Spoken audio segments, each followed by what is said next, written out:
Millionaire widower vowed never to love again until he met his daughter's new nanny. Before the story begins, tell me here in the comments, where are you watching from? I love knowing how far these love stories are reaching.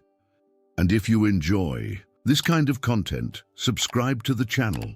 It really helps the channel grow and motivates me to keep bringing genuinely emotional stories. Now take a deep breath, because today's story is going to touch your heart. Charleston, South Carolina. Summer had arrived, heavy and stifling, with dark clouds and the salty smell of the Atlantic wafting through the open windows of the old Lancaster mansion.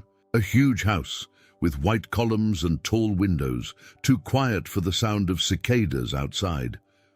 What had once been a lively home was now just a backdrop, imposing walls echoing absence. Upstairs, in a room decorated with untouched stuffed animals, little Emily Lancaster, just 5 years old, watched the light rain slide down the window pane. She hadn't said a word in 7 months. Since the night of the accident that took her mother's life, the girl had sunk into a silence no psychologist could break.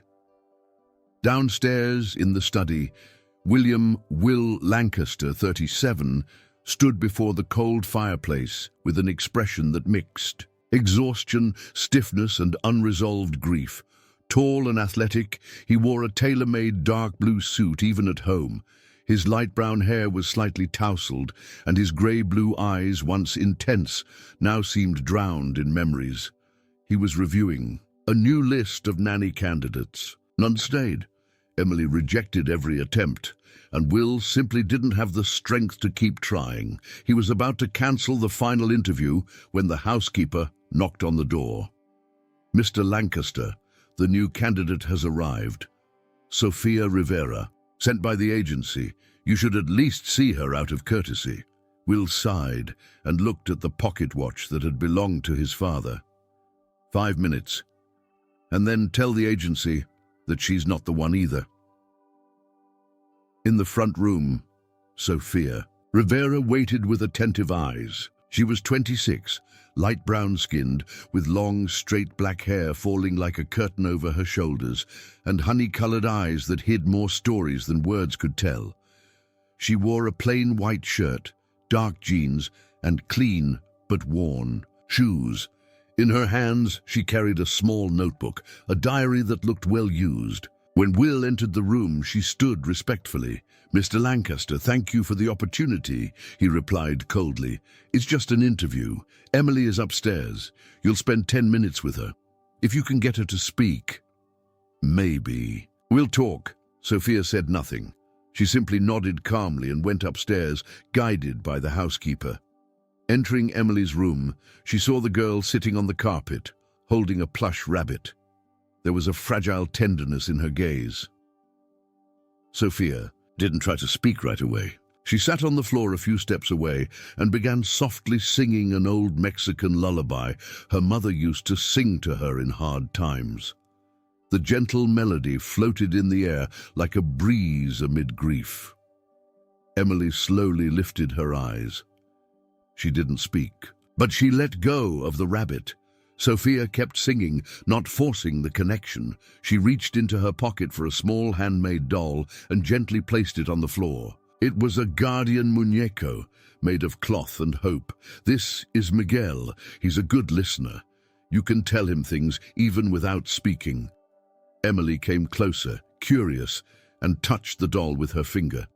Downstairs, Will waited impatiently. When he heard soft footsteps coming down, he stood, but he was surprised.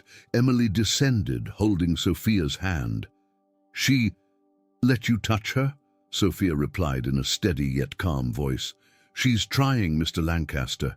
Maybe her silence just needs to be heard in another way." Will didn't know what to say. For the first time since the funeral, he felt something tighten in his chest, a kind of hope, painful yet gentle. That night, as he reviewed the schedule with the housekeeper, he said, "Sophia can stay, for now." But when he was alone in the study, He looked at the photo of his late wife above the fireplace and murmured, "Don't ask me to love again. I couldn't survive another loss." Outside, the rain stopped, and the first timid stars began to appear. That same night, after Sophia's first meeting with Emily, the Lancaster mansion's silence felt a little less heavy, as if the air had grown a bit lighter. Still, Will remained suspicious. He sat in his office, elbows resting on the dark oak desk, mentally reviewing every detail of that brief moment when he saw his daughter descend the stairs holding hands with a stranger. Part of him wanted to believe it had been real. The other hoped it had just been a coincidence. The next morning, as the sun painted the perfectly trimmed gardens gold, Sophia was already up, preparing breakfast in the back kitchen. She wore a light-colored shirt and a floral apron, her hair tied in a long braid down her back. The cook watched her in surprise. No previous nanny had ever tried to help with breakfast. "You don't have to do that," said the cook, an elderly woman with a kind face and a tired voice. Sophia responded with a calm smile. "I know, but I like starting the day by making something with my hands. It reminds me of my mom." In the living room, Emily appeared at the door. She didn't say anything, just held her stuffed bunny against her chest. Sophia, without stopping what she was doing, spoke gently. "Good morning, Princess. Want to help me put the fruit into the little bowls?" Emily hesitated. Then she took 2 small steps toward the table, picked up a grape, put it in the bowl. Sophia smiled. Will walked in at that moment, tense, holding a brown leather briefcase. He stopped when he saw the scene. Emily froze when she noticed her father's presence. The bunny dropped to the floor. Sophia looked into the girl's eyes and whispered, "It's okay. He's just watching." Will cleared his throat. "I need to go. I have meetings. The housekeeper will explain the schedule to you." Sophia nodded. "Of course, and thank you for letting me stay." He turned to leave, but paused at the door. For a moment, he wanted to say something. He wanted to thank her, but he no longer knew how. Hours later, upstairs, Sophia was reading a picture book to Emily, sitting on the rug. The girl lay on her side, her face calm, eyes focused on the pictures. Sophia told the story with a sweet and expressive voice, using gestures, pauses, and smiles. And then the turtle said, "It doesn't matter if I'm slow, I just keep going." Emily slowly turned her head and pointed to the turtle on the page. Sophia's eyes widened in surprise. "You like the turtle?" The girl nodded. Then, in a soft whisper, almost a breath, "She's brave." Sophia held back her tears. It was the first word Emily had spoken in over 200 days. "Yes, she's very brave, just like you." That night, Will came home earlier than usual. He quietly went up to his daughter's room. He found the 2 of them sleeping together on the rug, side by side, Emily's head resting on Sophia's arm. He stood at the door in silence. Something inside him, something that had been asleep for a long time, began to hurt in a strange way. A pain not from grief, but from hope. The next day, he asked Sophia to meet him in the garden. "I heard my daughter spoke. To you." Sophia, standing under the shade of a tree, answered calmly, "She's not mute. She was just hiding. The world's been too cruel to her." Will looked down. "I hid too. Maybe I'm still hiding." "Maybe it's time to come out," she said, gently but firmly. "At least for her." He looked at her for a moment. For the first time, he didn't just see a nanny. He saw a whole woman with quiet strength and eyes that had known loss, but hadn't stopped fighting. But then, before he could respond, a black luxury car sped through the front gate. The door opened with a sharp snap. A tall, blonde woman, in a tight dress and high heels, stepped out, wearing sunglasses and an arrogant expression. Will's ex-girlfriend, Samantha Rhodes, had returned, like an unannounced storm. "Will, are you really hiding this charming employee of yours?" What kind of environment is this for an elite child? Sophia went pale. Emily, watching from a distance, clung to the hem of her dress. Will stepped forward, but before he could say anything, Emily ran and grabbed Sophia's hand tightly, the same hand she had held on the first day. One gesture, just that, but enough to change everything, and Sophia, staring straight at Samantha, said in a low but firm voice, "I don't believe it's up to you to define what love and safety look like. Emily has already made her choice." The tension was thick in the air, and in that moment Will realized something he couldn't name, but could no longer ignore. A seed of something new had been planted, and even if he wasn't ready to accept it, fate was already in motion. In the days following Samantha's arrival, tension hung like an invisible fog over the Lancaster mansion. Even without fully understanding the past between her and Will, Sophia knew that their reunion had reopened a wound that had never fully healed.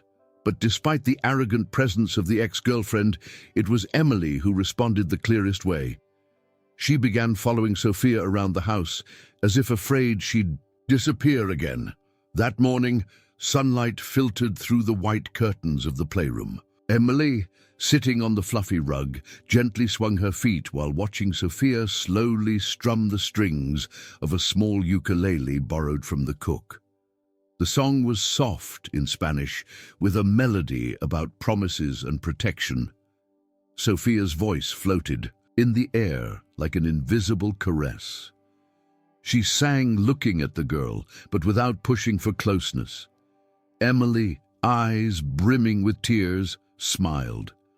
Will was watching from the half-open door. He wore slacks and a light blue shirt with the sleeves rolled up to his elbows. In his arms, he held his work briefcase, but couldn't bring himself to leave. He stood there listening. It was the first time in months he had seen his daughter smile so freely, and it hurt, in a strange way, like something old and locked inside him had quietly broken.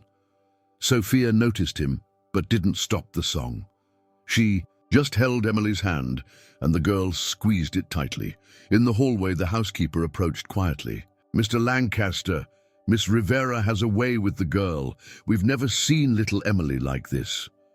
Will only responded in a low voice, "I know, and that scares me." At lunchtime, Emily insisted on eating in the kitchen with Sophia.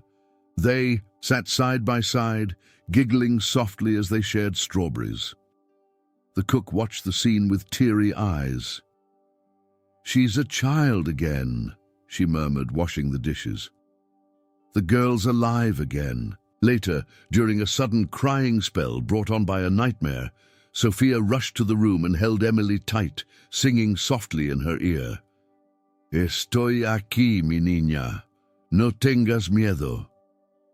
Will arrived soon after, but stopped at the door again, helpless. His daughter's face, buried in Sophia's lap, seemed to have found a shelter he himself didn't know how to offer. The way Sophia rocked her, eyes closed and tears barely held back, wasn't the way a professional nanny would. It was the way someone who knew fear but still chose to stay would. The next day, Will tried to say thank you. "I think you've helped more than I can put into words." Sophia, sitting in the garden with Emily on her lap, replied without lifting her eyes, "She just needed to be seen. Sometimes silence is just a scream waiting for care." Will didn't know what to say, but for the first time, he stayed, sitting on the wooden bench near them. No phone, no watch, just watching. Slowly, he started noticing things he'd ignored before. The sound of his daughter's laugh, how Sophia always took off her shoes to play with her, or how she twisted a strand of her hair when nervous. Small gestures, small truths. One night, Will went downstairs and found one of Emily's drawings on the table. It was a simple picture, a girl, a bunny, and a woman with long hair holding her hand. Next to them, in childish strokes, was a tall man, but his face was still unfinished. Sophia appeared at the doorway, holding a glass of warm milk. "She drew you today. but said she doesn't quite remember what your smile looks like. Will swallowed hard. Has it been that long? She nodded. But there's still time. Then just as Will was about to reply, the doorbell rang. It was late, too late for visitors.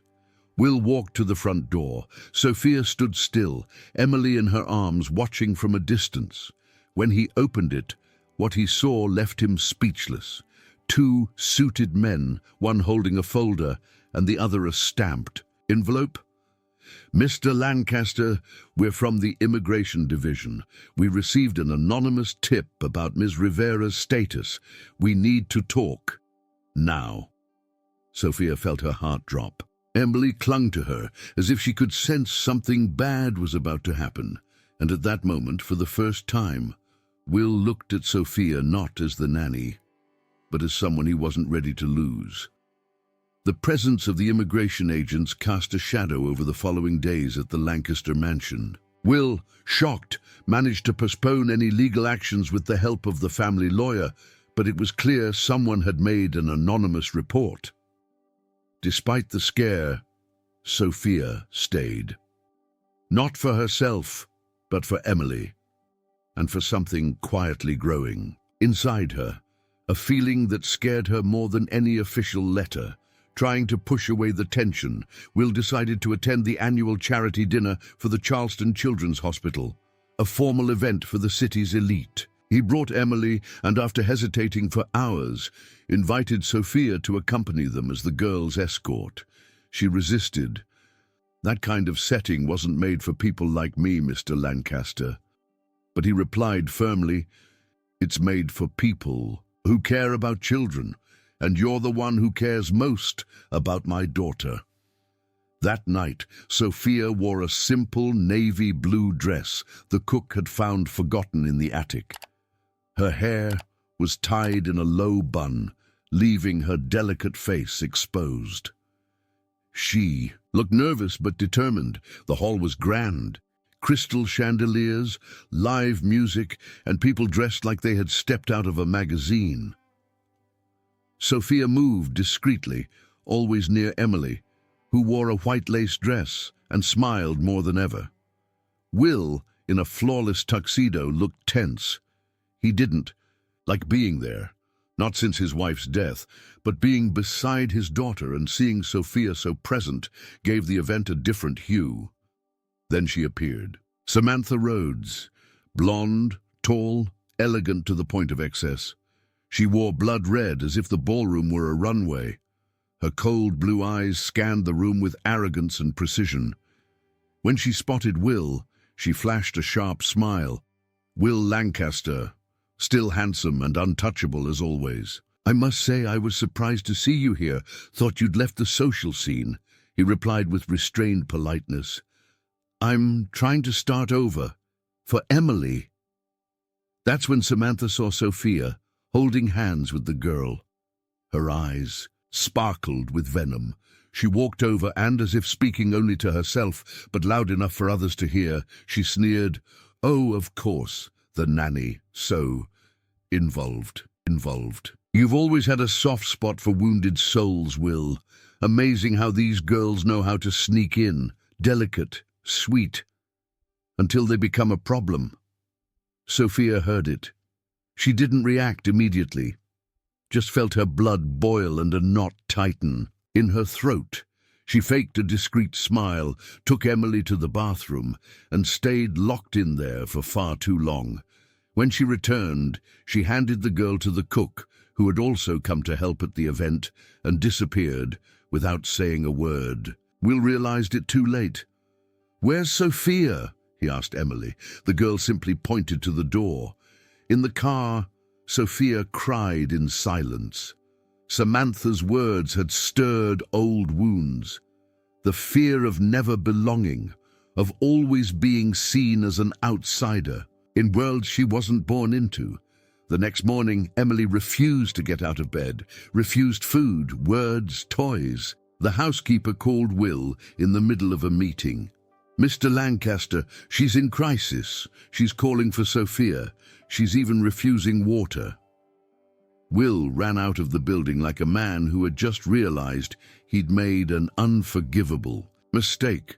When he got home, he found his daughter lying on her bedroom floor, holding her stuffed bunny. "Emily, I'm here." But she didn't react. Her eyes were distant, dull. It was like she had regressed, as if Sophia's absence had erased everything they had built.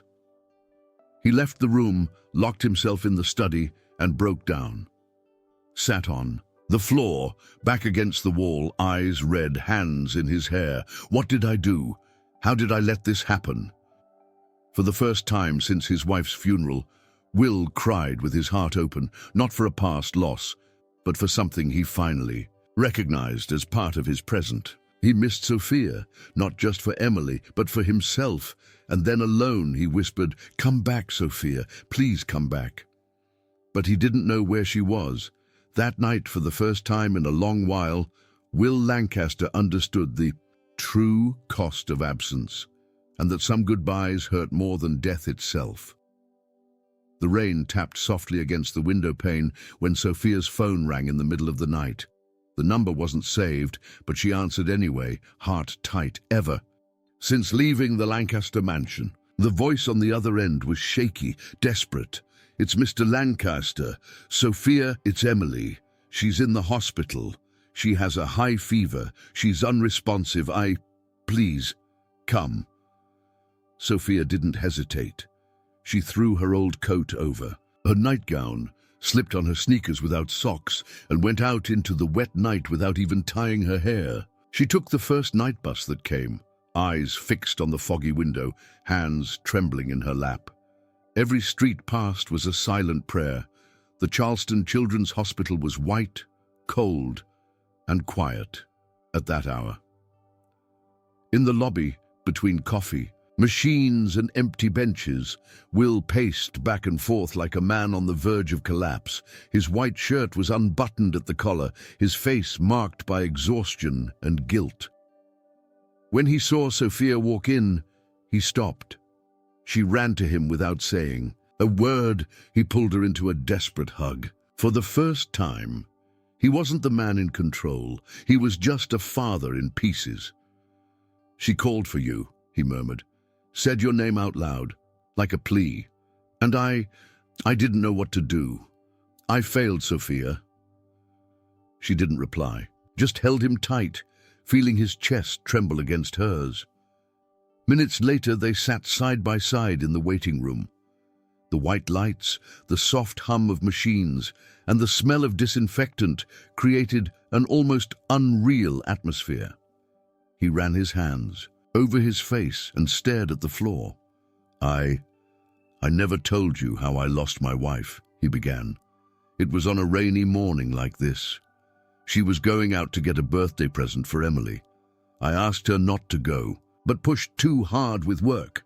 She wanted to do it on her own." Sophia looked at him, her eyes teary.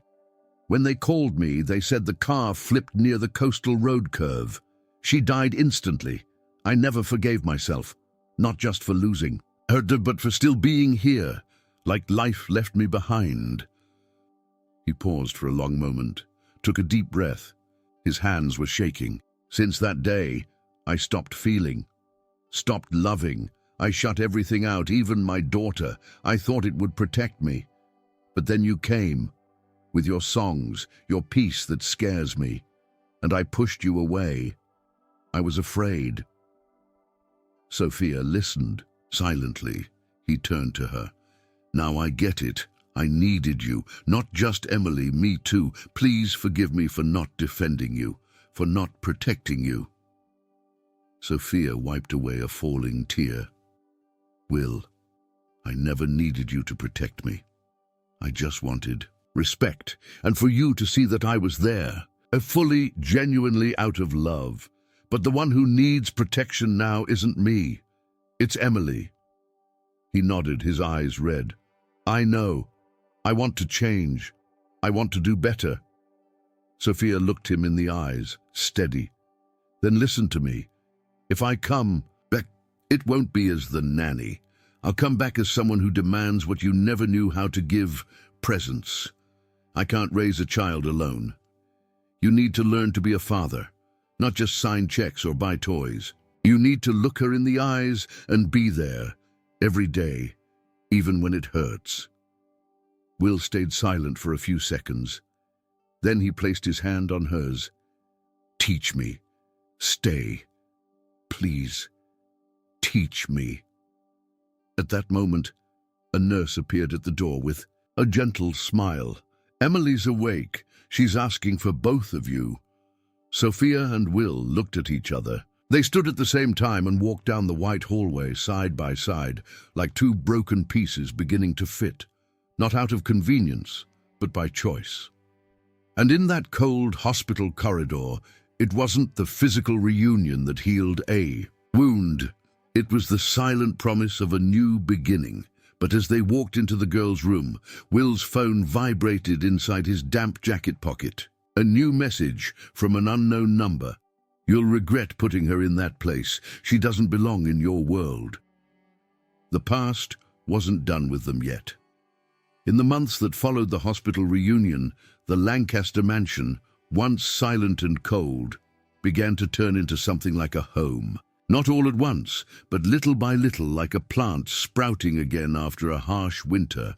Will kept his promise. He became present for everything. He started waking up early to make breakfast with Sophia, walked Emily to school and read bedtime stories with her every night. The walls, once grey with sadness, now echoed with soft laughter, small victories and conversations that stretched into the evening. Sophia was no longer the nanny. She was part of the routine, the intimacy, the daily life, but nothing had been said, no declarations, no obvious gestures. It was a love that grew in silence, nurtured by long glances, shared silences, and simple acts. One weekend, Emily asked them both to take her to the park by the shore. The sky was overcast, the wind carried the scent of salt, and seagulls cut across the low sky. They sat on the damp grass with a checkered blanket and a basket of fruit. Emily ran between the trees, her blonde hair loose, laughing loudly as Sophia and Will watched. Will looked at Sophia and said softly, "She's light again." Sophia smiled but didn't answer. She just held his hand for a moment gently. He didn't move, didn't pull away. He just accepted.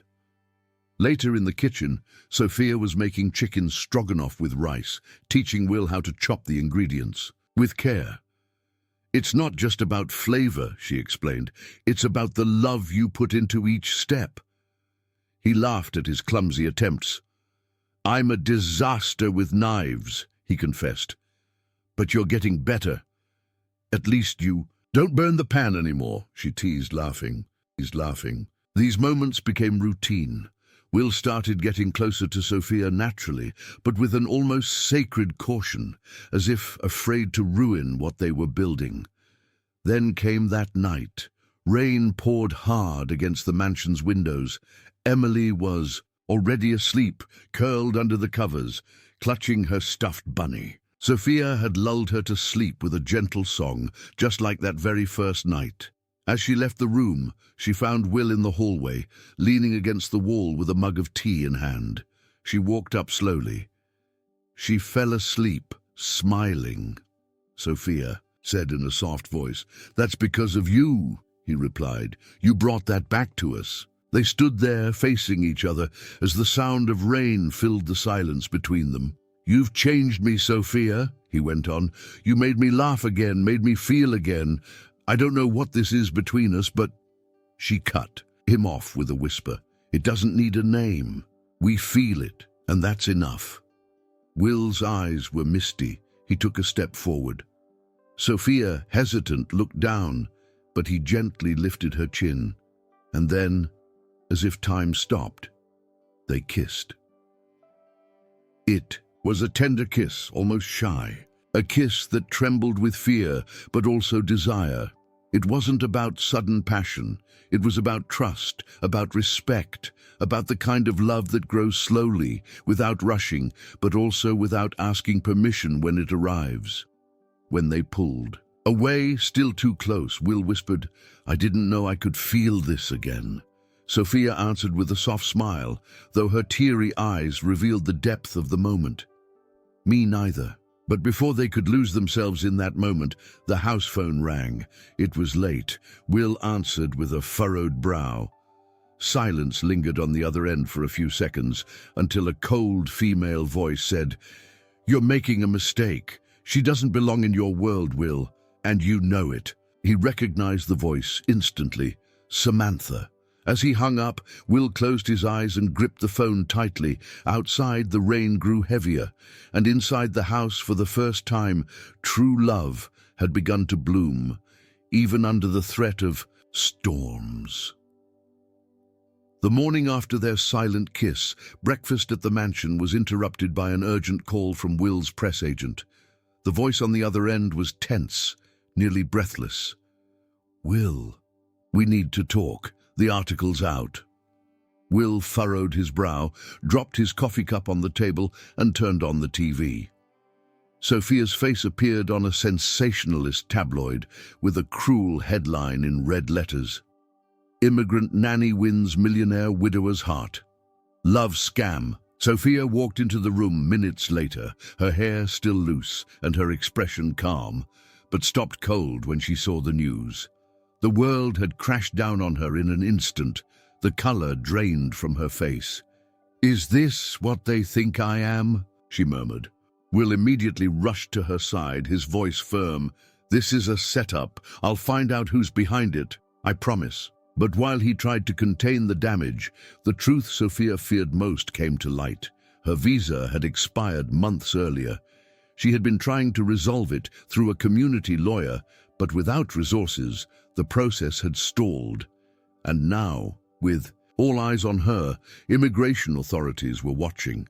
By late afternoon, an official notice was delivered in person. Sophia could be deported at any moment.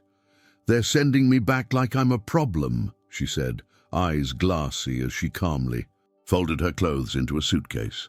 "All I wanted was to care for a child, for a family. I just wanted to belong." Will paced the room, desperate. "No, I'm not letting this happen. I'll fix it, Sophia. I have contacts. I can make this go away." But she looked at him firmly. "That's not how you beat this kind of injustice, Will. You can buy silence, but not dignity." He knelt in front of her, his eyes full of a love he could finally name. "Then listen to me. Marry me. Today. Let's go to the courthouse. I'll do everything legally. With that, you'll get residency, protection, and stay here. With me, with Emily." Sophia stepped back. Her eyes trembled, but not from fear, from love. "You want to save me, Will, but I don't want that." "Do you want to leave?" he asked, his voice cracking. She touched his face gently, her eyes locked on his. "I don't want you to save me. I want you to choose me, not out of panic, not out of obligation, but out of love. When all this blows over, if I'm still the one, then ask me again, but with a clear heart." Will stood in silence, the weight of the world on his shoulders. Sophia, suitcase ready, said goodbye to Emily with a hug that broke the little girl's heart. She promised to come back, promised to write, but nothing felt like enough. Before leaving, Sophia looked at Will one last time at the door. If it's real love, it knows how to wait. And then she was gone. But as the community car drove her toward a friend's small apartment in another neighborhood, a shadow watched from a distance. Samantha, standing inside a black SUV with tinted windows, smiling with satisfaction. In her hands, she held an envelope with documents and photos. She wasn't done with what she had started. The news of Sophia refusing the forced marriage spread quickly among Charleston's elite, like poison diluted in crystal glasses. Some called her brave, others ungrateful. But the truth, as always, ran much deeper than the whispers in the society columns could reach. Sophia, even with a shattered heart, understood it was time to leave, not out of cowardice, but dignity. She couldn't allow her presence to be used as ammo against Will and Emily. She had already endured insults, disdainful looks, and headlines too cruel to forget.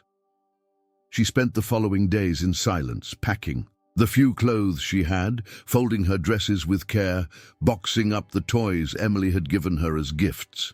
At the bottom of her suitcase, she tucked away a hand-drawn picture by the little girl, a portrait of herself between two hearts, with the words, "My heart, Mom." On the afternoon of her departure, the sky was overcast, and a light mist covered the mansion's garden. Emily, sitting on the top stair, watched Sophia close her suitcase with wide, quiet eyes. Will tried to mask his anguish, but his rigid posture and heavy silence revealed the storm inside him. As Sophia turned to leave the room, Emily ran down the stairs and shouted with unexpected strength, "Don't go! Mommy Sophia!" The whole house froze. The maids, the housekeeper, even Will. Time seemed to stop at that moment. Sophia, paralyzed, dropped her suitcase and fell to her knees on the living room rug, arms open wide. Emily ran to her and hugged her with all the force of a pure, unconditional, desperate love. Will covered his face, unable to hold back the tears. He hadn't heard his daughter call anyone Mom since the funeral, and now, in the cruelest moment, she called her that. "I promise I'll come back," Sophia said, voice breaking, kissing the girl's hair. "But I need to go now. I love you, my little one. Never forget that," Emily cried in silence, clinging to her neck. Will, powerless to act, just watched. Every part of him screamed to stop her from leaving, but he knew he no longer had the right to ask for anything.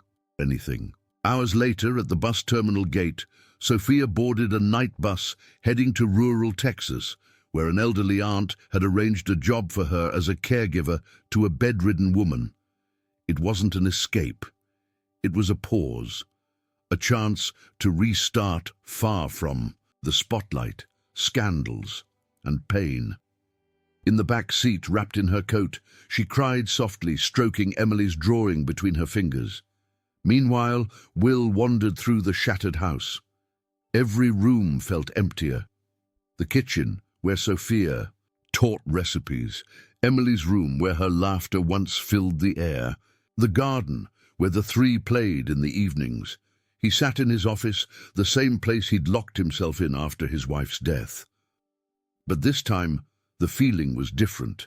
It was guilt, yes, but also the longing for someone still alive, someone he had let go. The housekeeper tried to comfort him. "Mr. Lancaster, you need to hold on for your daughter."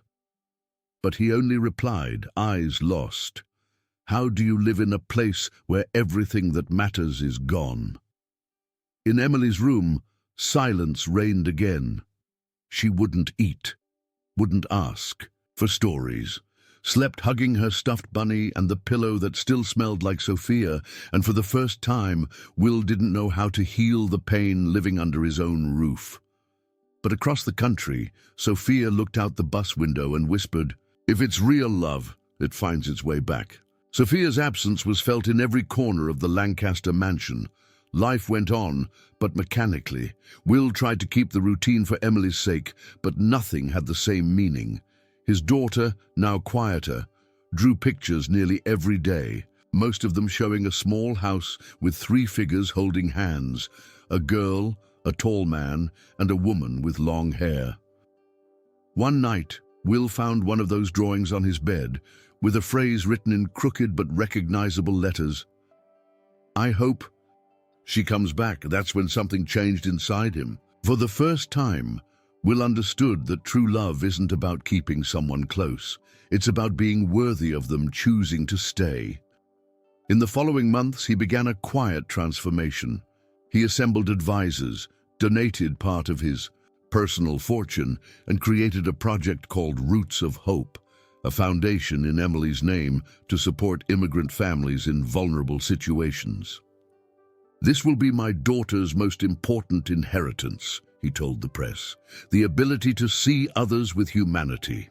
He began attending immigration forums, community debates, visited shelters, and joined legalization campaigns.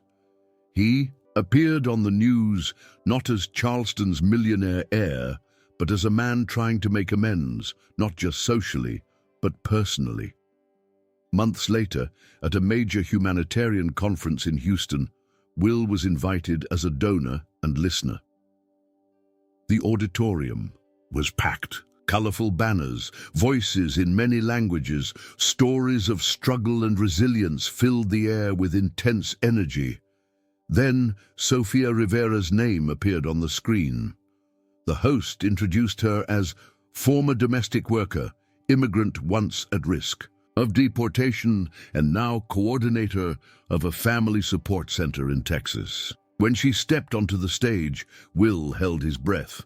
Sofia looked different, stronger, with her hair tied in a high bun, reading glasses, and a calm resolve in her eyes. She wore a simple linen dress, and her presence filled the stage, not out of vanity, but out of truth. She began to speak. For a long time, I believed my worth depended on how much I could silently endure. I accepted scraps, disrespect, and labels out of fear of losing what little I had gained. But today, I understand. Dignity is not a luxury, it's a right. As she spoke, she looked out into the crowd. Her eyes met Will's. 1 second, 2. Then she looked away. Will didn't move until the presentation ended. He waited as she stepped down, talked with volunteers, gave hugs and smiles. When she was finally alone, he approached slowly. Sofia saw him, stopped. He took off his cap, as if in the presence of something sacred. His eyes were wet. His voice came out hoarse, vulnerable. You asked me to choose you, when everything was clear.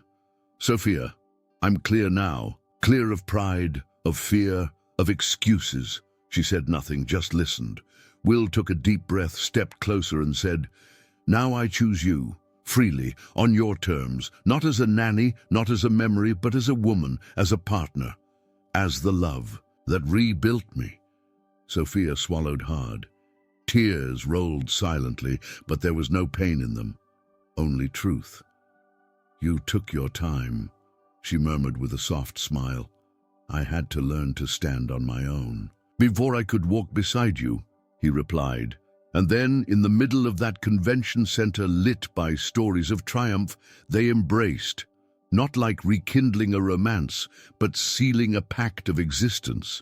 But as they walked away together toward the exit, a well-dressed man watched from a distance holding a tablet.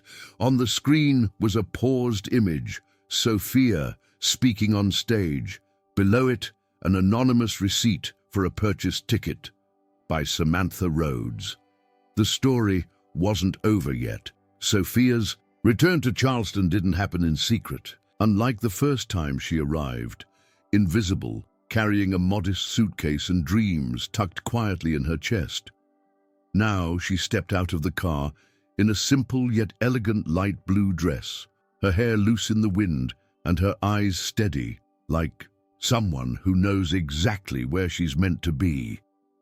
Will waited for her at the entrance of the mansion, now transformed, not just in colors, the flowers filling the gardens, or the light curtains in the windows, but mostly in its energy. The Lancaster home had come back to life.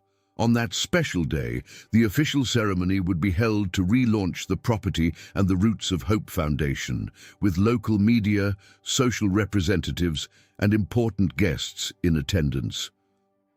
Will, dressed in a light grey suit and navy blue tie, walked to Sofia as soon as she stepped down from the car. He offered his hand, not like a man performing a role, but like someone deeply thankful. You made it, he said, his voice emotional. Sofia smiled. This time, whole. Emily ran out to the porch in a white dress and velvet shoes. Her golden hair was braided with tiny flowers. Seeing Sofia, she shouted with joy, "Mommy Sofia!" The crowd went quiet for a moment, as if time had stopped. Photographers raised their cameras. Journalists expecting a rehearsed speech looked at each other in surprise, but Will didn't hesitate. He knelt beside his daughter and said loudly, for all to hear, "This is Sofia Rivera, the woman who saved my daughter, who taught me how to be a father, who brought this house back from the invisible death of silence." Sophia stood still, eyes welling. Will stood, turned to her and added, "And she's also the woman I love." Without another word, he kissed her there, in front of everyone, with respect, tenderness and truth. A kiss that didn't ask for approval, one that simply confirmed what had long been written in their eyes. The garden erupted in applause. Emily hugged them both at once, wrapping her little arms tightly around them. Later, during the press conference, a journalist asked Will, "Mr. Lancaster, do you plan to marry Miss Rivera?" Will held Sophia's hand and calmly answered, "That's not a public decision, but when the right time comes, it won't be an announcement, it will be a celebration." Inside the mansion, Sophia was guided to the old guest room. On the bed was an envelope with her name handwritten on it. Inside, a new permanent residency contract secured with legal support from the foundation, and beside it, a framed photo. Her Will and Emily at the park, laughing. Sophia sat on the edge of the bed, touched the frame gently and whispered, "Now this is home, is home." But across town, in a luxurious, lonely apartment, Samantha watched the event broadcast on TV. A glass of wine in her hand, her eyes narrowed. "You took the stage, Sophia, but I still control the curtains." She opened a folder with confidential documents and smiled. There was still one final act. Autumn arrived in Charleston, with golden leaves covering the Lancaster mansion's garden, as if nature wanted to dress that moment with the solemnity it deserved. Sophia, holding Emily's hand, walked through the halls of the federal immigration court with steady steps. At her side, Will walked with a calm expression, though his heart was pounding as if it were the first day. The courtroom was quiet. No cameras, no press, just a few lawyers, representatives from the Roots of Hope Foundation, and a judge with grey hair and a gentle voice. At the center of the table, a sealed envelope waited for the right moment to be opened. Sophia stood tall, her shoulders straight. She was dressed modestly, but her eyes shone with something no outfit could contain: dignity. The judge cleared her throat softly before beginning the official reading. After reviewing the social background, humanitarian impact, and community service provided, this court recognizes Ms. Sofia Rivera as a citizen with the right to remain legally in the United States. Her green card will be granted under direct humanitarian merit. Emotion filled the room. Sophia took a deep breath, swallowing back her tears. Emily beside her squeezed her hand tightly. But before closing, the judge raised a different paper, a letter in childlike handwriting. "Before making my decision, I received this note, handwritten by a minor named Emily Lancaster. With your permission, I'd like to read it." Everyone nodded silently. The judge adjusted her glasses and began to read, her voice slightly choked. "She taught me to speak again. He learned to love again. And together, we became a family.